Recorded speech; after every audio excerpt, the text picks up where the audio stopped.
Night అంతా బాగా అలసిపోయాం కాబట్టి పాప ఇంకా నిద్రపోతూనే ఉంది. సంధ్యక్క నాకన్నా ముందే నిద్ర లేచి ఆ వ్యూని ఎంజాయ్ చేస్తూ ఉంది. ఒకసారి నాతో పాటు మీకు కూడా ఈ వ్యూ చూపిద్దామని చెప్పేసి నేను కూడా మొబైల్ పట్టుకొని వచ్చేసాను. ఎంత బాగుందంటే చాలా పీస్ఫుల్గా ఉంది, ఎంత ప్రశాంతంగా ఉందో. నాకైతే మస్తు నచ్చింది ఈ ప్లేస్ అయితే. హోటల్ కూడా ఒకసారి చూపిస్తాను. మేము స్టే చేసిన హోటల్ అయితే ఎంత బాగుందంటే అసలు ఎంత బాగుందని ఎన్నిసార్లు చెప్పినా అంతే బాగుంది, అంత బాగా నచ్చింది. మాకన్నా ముందే షాము బావ కలిసి అక్కడ స్విమ్మింగ్ పూల్లో స్విమ్మింగ్ చేస్తున్నారనమాట. ఇంకా పాప కూడా వాటర్ అంటే బాగా ఇష్టం కాబట్టి దాన్ని కూడా నిద్రకెళ్ళి మరీ లేపుకొని వచ్చేసి స్విమ్మింగ్ పూల్లో దింపేశాము. అది ఎంత హ్యాపీగా ఫీల్ అవుతుందో. వాటర్ అంటే చిన్నప్పటి నుంచి దానికి వాటర్ అంటే అస్సలు భయం లేదు, చాలా బాగా ఆడుకుంటుంది. ఇంకా చాలాసేపు ఇక్కడ స్విమ్మింగ్ పూల్లో గడిచాక మేము బ్రేక్ఫాస్ట్కి అయితే మళ్ళీ వెళ్ళిపోయాము. కానీ ఇక్కడే చాలా టైం తీసుకున్నాము. పాప అక్కడ నుంచి బయటికి రావడానికి అస్సలు ఇష్టపడలేదు. నేర్చుకున్నాను గారా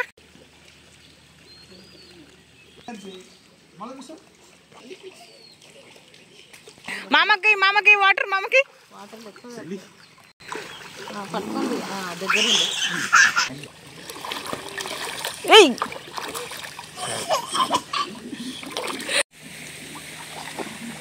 వాళ్ళకి సర్దులు అవుతాయిరా ఫాస్ట్.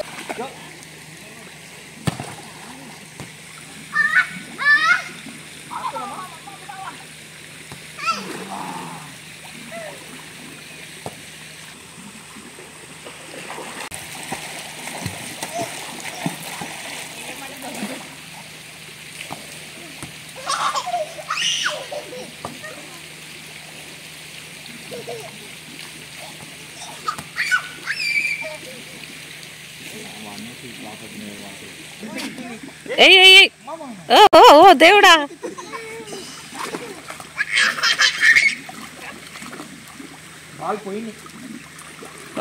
పైన లేదు పడలేదు. బాల్ పోయింది. ఏమైంది? బారా వచ్చింది.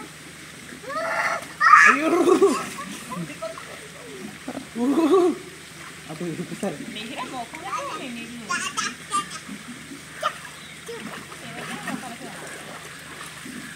మొత్తం చేసేసి చలి పెట్టారు.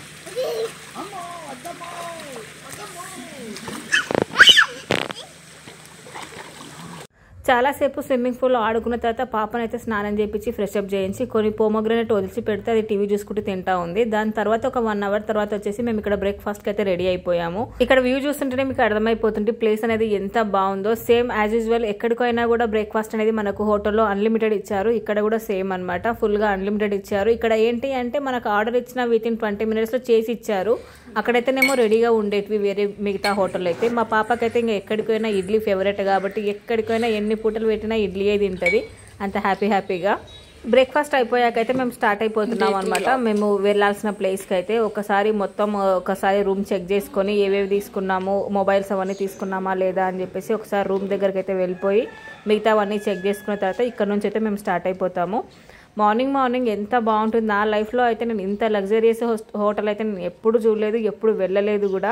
నాకు చాలా బాగా నచ్చింది ఈ కూర్గ్ అయితే. మీరు ఒక్కసారి ఖచ్చితంగా ట్రై చేయొచ్చు ఇట్లాంటి హోటల్స్ కానీ ఇట్లాంటి ప్లేసెస్ కానీ. చాలా బాగుంది. మళ్ళీ వస్తానో లేదో కూడా తెలీదు. మా రూమ్ వచ్చేసి 103 మీకు ఇదివరకే చూపించాను కదా. లోపలికి వెళ్ళేసి మాకు కావాల్సినవి అన్ని థింగ్స్ తీసుకొని బయటకు అయితే వచ్చేసాము. ఇక్కడ మెయిన్గా చెప్పాల్సింది వాటర్ అయితే చాలా బాగున్నాయి. మనం హెడ్ బాత్ చేస్తే మనకి హెయిర్ తెలుస్తుంది అది ఎంత స్మూత్ అయింది అని చెప్పేసి, జస్ట్ వాటర్ వల్లనే. ఎందుకంటే అవి ఎక్కడెక్కడో ఉన్న కొండల నుంచి వాటర్ అనేది వస్తాయి కదా, ఆ వేర్ల నుండి వాటి నుంచి ఆ స్మూత్నెస్ అనేది మనకు తెలుస్తుంది. మేము స్టార్ట్ అయ్యేలోపు వర్షం కూడా స్టార్ట్ అయిపోయింది మాతో పాటు. మేము వెళ్లాల్సిన ప్లేస్ కూడా వచ్చేసింది. ఇది వచ్చేసి ఓంకారేశ్వర టెంపుల్. ఈ టెంపుల్ వచ్చేసి మేము ఉండే ప్లేస్ నుంచి ఒక 5 minutes జర్నీ, కూర్గు నుంచి అయితే ఒక 5 minutes వచ్చింది. మదికేరి టౌన్ నుండి వాకింగ్ డిస్టెన్స్ లో ఉంటుంది. మనం వాకబుల్ డిస్టెన్స్ లో కూడా నడుచుకుంటూ వెళ్ళిపోవచ్చు ఈ టెంపుల్ కి అయితే. అదే మైసూర్ నుండి అయితే 120 kilometers ఉంటుంది ఈ టెంపుల్ అయితే. ఈ టెంపుల్ టైమింగ్స్ వచ్చేసి మార్నింగ్ 6:30 నుంచి 12 వరకు, ఈవినింగ్ వచ్చేసి 5 PM నుంచి 8 PM వరకు ఓపెన్ అయితే ఉంటుంది. ఈ టెంపుల్ లోపల ఉండే దేవుడు వచ్చేసి శివాలయము. ఇది ఓంకారేశ్వర ఆలయాన్ని 1820లో అప్పటి కూర్గు పాలకుడు లింగరాజేంద్ర నిర్మించాడట. ఈ ఆలయం చాలా పవిత్రమైంది. ఈ వాటర్ వచ్చేసి కావేరి నది అన్నమాట. ఇక్కడ చాలా రకాల ఫిషెస్ అయితే ఉన్నాయి. లోపలికి వెళ్ళి చూస్తే టెంపుల్ అయితే ఎంత బాగుందంటే అసలు మొత్తం ఒక మండువా హౌస్ ఉంటుంది కదా, అట్లా ఒక మండువా ఇల్లు ఉంటుంది కదా, సేమ్ అలాగే ఉంది. మొబైల్స్ అయితే లోపలికి అలో లేవు కాబట్టి నేను పైన మాత్రమే చూపిస్తున్నాను. టెంపుల్ అయితే చాలా ప్రశాంతంగా ఉంది. చాలా మంది ఇక్కడ ధ్యానం చేసుకునే వాళ్ళు ధ్యానం చేసుకుంటున్నారు. మన సైడ్ టెంపుల్స్ అయితే ఇట్లుండవు. నాకైతే ఈ టెంపుల్ చాలా బాగా నచ్చింది. ఒక మండువా హౌస్ లాగా ఉంది. ఎంత బాగుందో. లోపల శివుడు కూడా చాలా చాలా బాగున్నాడు. దేవుళ్ళు అన్ని రకాల దేవుళ్ళు ఉన్నారు. మెయిన్గా అయితే శివాలయం వ్యూ చూడండి ఎంత బాగుంది. ముందర గుండం ఉంది. ఈ గుండంలో ఎన్ని రకాల చేపలు ఉన్నాయో. మేము వెళ్ళిన టైం వచ్చేసి వర్షాకాలం కాబట్టి మొత్తం బురద ఉండింది, కానీ చాలా చాలా బాగుంది. నేను ఇంత చెప్పినా కూడా దీని గురించి తక్కువే అనిపించింది. చాలా ప్రశాంతంగా అనిపించింది ఈ ప్లేస్ అయితే. అక్కడ నుంచి అయితే మేము ఒక హిల్ స్టేషన్కి అయితే వెళ్ళిపోతున్నాము. ఇక్కడ వచ్చేసి ఒక వ్యూ పాయింట్ ఉందని చెప్పేశారు. ఆ వ్యూ పాయింట్ చూడడానికి అయితే మేము వెళ్తున్నాము. ఇక్కడ వచ్చేసి ప్రతి ఒక్కరు ఇక్కడ జీప్ మాట్లాడుకొని వెళ్ళాల్సిందే. ఇక్కడ జీప్ వచ్చేసి 1500 ఛార్జ్ చేశారు. మొత్తం 4x4 డ్రైవింగ్ వెహికల్ ఇది. బుక్ చేసుకోవాలి ఖచ్చితంగా. ఫ్యామిలీ వాళ్ళు అయితే ఖచ్చితంగా జీప్ బుక్ చేసుకున్నారు. ఇది వచ్చేసి మండల్పట్టి వ్యూ పాయింట్. ఈ వ్యూ పాయింట్ కి వెళ్ళాలి అంటే 18 కిలోమీటర్లు వెళ్లాల్సిందే. ఇది వచ్చేసి 1600 మీటర్స్ హైట్ లో అయితే ఉందంట. ఇక్కడ రోడ్ మీకు నా కెమెరా ఊగడం చూస్తేనే అర్థమవుతుంది. రోడ్ అయితే ఎంత గందరగోళంగా ఉందో. అసలు రోడ్ అనేది లేదు, అది మొత్తం మట్టి రోడ్డు. వెళ్తుంటే అయితే ఎక్కడ పడిపోతామా అన్నట్టుండింది. అంత హైట్స్కి వెళ్ళిపోయాము. అసలు ఎంత గలీజ్గా ఉంది రోడ్ అంటే అసలు ఇది ఒక పెద్ద ట్రెక్కింగ్ అనే చెప్పొచ్చు. చివరికి అయితే మేము లాస్ట్గా వ్యూ పాయింట్కి అయితే వచ్చేసాము. ఫుల్గా వర్షం పడుతుంది. ఈ మేఘాలు మొత్తం మన మీదనే ఉన్నట్టు అనిపించింది నాకైతే. వర్షం అయితే డైరెక్ట్గా మన మీదనే పడుతున్నట్టుంది. మీకు ఇక్కడ చూస్తేనే అర్థమైపోతుంది. అంత హైట్స్కి వెళ్ళిపోయేసరికి డైరెక్ట్ మేఘాల మధ్యలో మనం ఉన్న ఫీల్ అనిపించింది. ఫుల్గా వర్షం పడతా ఉంది. అక్కడున్న వ్యూ పాయింట్ని కూడా మేము క్యాప్చర్ చేయలేకపోయినాము. అక్కడున్న వర్షానికి మన మొబైల్స్ కానీ మన వాలెట్స్ కానీ ఫుల్గా తడిసిపోతాయని చెప్పేసి బయటికి కూడా తీయలేకపోయినాం. అంత వర్షం పడుతుంది. అసలు ఎంత గాలులు అంటే అసలు కొట్టుకుపోయేలాగా వస్తున్నాయి గాలులు. మీకు ఇక్కడ చూస్తే అర్థమైపోతుంది ఎంత అసలు. కానీ చాలా చాలా ఈ ఎక్స్పీరియన్స్ అయితే చాలా బాగుంది. ప్రతి ఒక్కరూ ట్రై చేయాల్సింది. ఇక్కడికైతే వచ్చేసి మండల్పట్టి నుంచి ఇక్కడ వ్యూ పాయింట్ ఉంటుంది. ఖచ్చితంగా మీరు ట్రై చేయండి. చాలా బాగుంది ఈ ఎక్స్పీరియన్స్ అయితే.